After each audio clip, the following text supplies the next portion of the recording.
Hello and welcome to the Z Hut. Today we're going to take a look at how to make the super heavy duty DIY chain wrench. Now, a while back I did a video on how to make a very much smaller scaled down version of this, which we have right here. And if you haven't seen that video, look in the description below. I'll have a link to this on there. And it's pretty light duty. It's not going to hold a whole lot.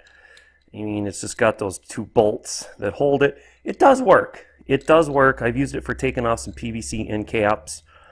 Those big ones. Works fine for that.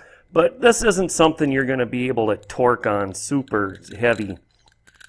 I mean, if you got something really stuck. So what I came up with is this. Now, this is the super mega heavy duty He-Man version of that one I just showed you. Instead of using bicycle chain, we are using a motorcycle chain, longer handle, and we have a bolt tensioner. And also, if you stay tuned towards the end of the video, I'll show you how to make this little T-handle DIY for turning that bolt, which holds the chain tight. Now, so far what I've mostly used this for is rolling logs when I'm cutting them with the chainsaw. It works really great for that because I'll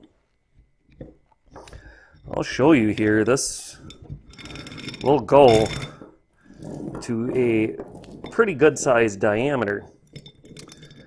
And that right there is about the max. Now if my chain would have been longer, I could have went even bigger. But I just had a couple trees down. And I was having problems trying to roll them with the big pry bar.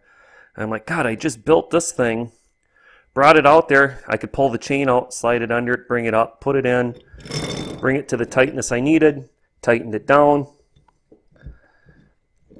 and whoosh, I was able to roll the whole log, which is about 15 feet long. Worked great, and it was heavy duty enough, and it held up to it without a problem.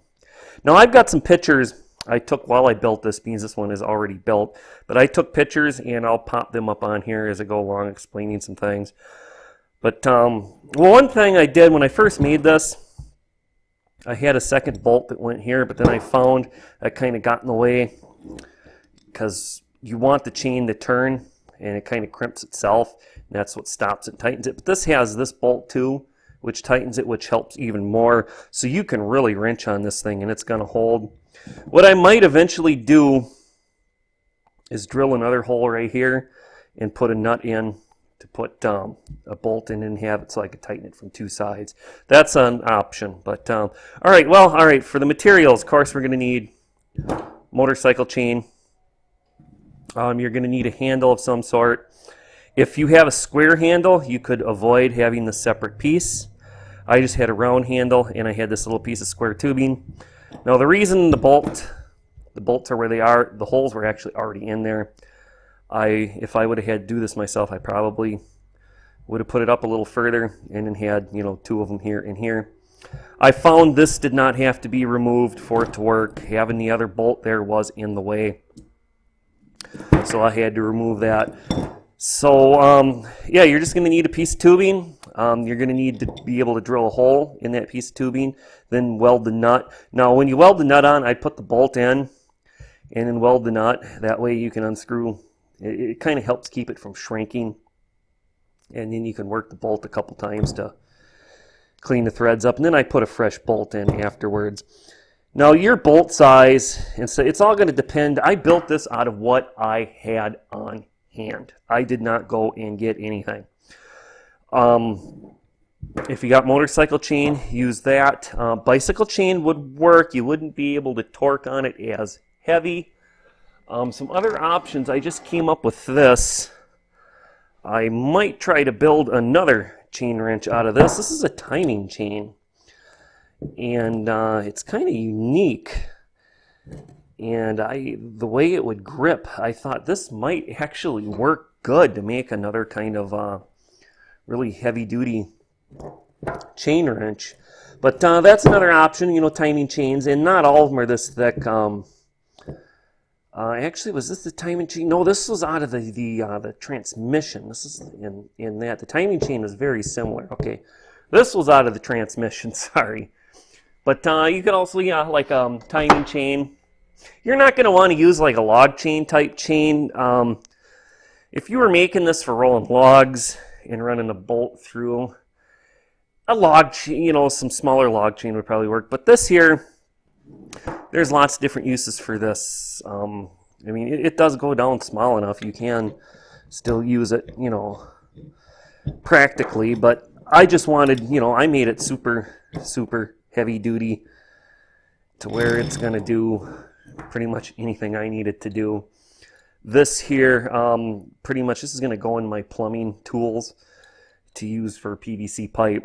Anything else, this is going to be used for. So, all right, yeah. Materials, chain, a handle, some kind of bar. If it's a square tube, you don't need the piece of tubing. You're going to need a bolt, a nut. Of course, you're going to need a welder. As you can see from the pictures, I'll be popping them up. I'll also run all the pictures again at the end of the video. I just got this welder, so I know the welds ain't the greatest. I'm just getting used to it. This is the first time I've ever really welded with a flux core. I had MIG welder before, but it took the gas, and I noticed it's a little different. I think this is the second item I've welded now with it. By the time I got done, I was getting a lot better. But yeah, I'm popping the pictures up. It's pretty straightforward on how this is built. Like I said, I wouldn't go and buy anything, just what you got on hand. Now, as for making a little T-handle that fits this, I actually did a video on how to make one of these. It's a spark plug wrench. It's the same thing. Instead of using a spark plug, you just use the bolt. Look in the description below. I'll have a link to that video instead of doing the whole video again. It's the same thing, just when you're watching a video, instead of using a spark plug, you'll use the bolt that you're going to be using with this, and you'll be able to form this. And then I just spray painted everything. Of course, none of this was that color. I had a can of this color spray paint, and it works. The T-handle could maybe even made shorter and put it on there and then push it down and heat it up and crimp it and leave it on permanently. Then the T-handle's built in, but I made mine so I can remove it and get it out of the way.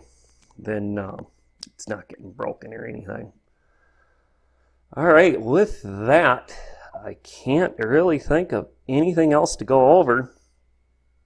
Like I said, it's pretty straightforward how this is made.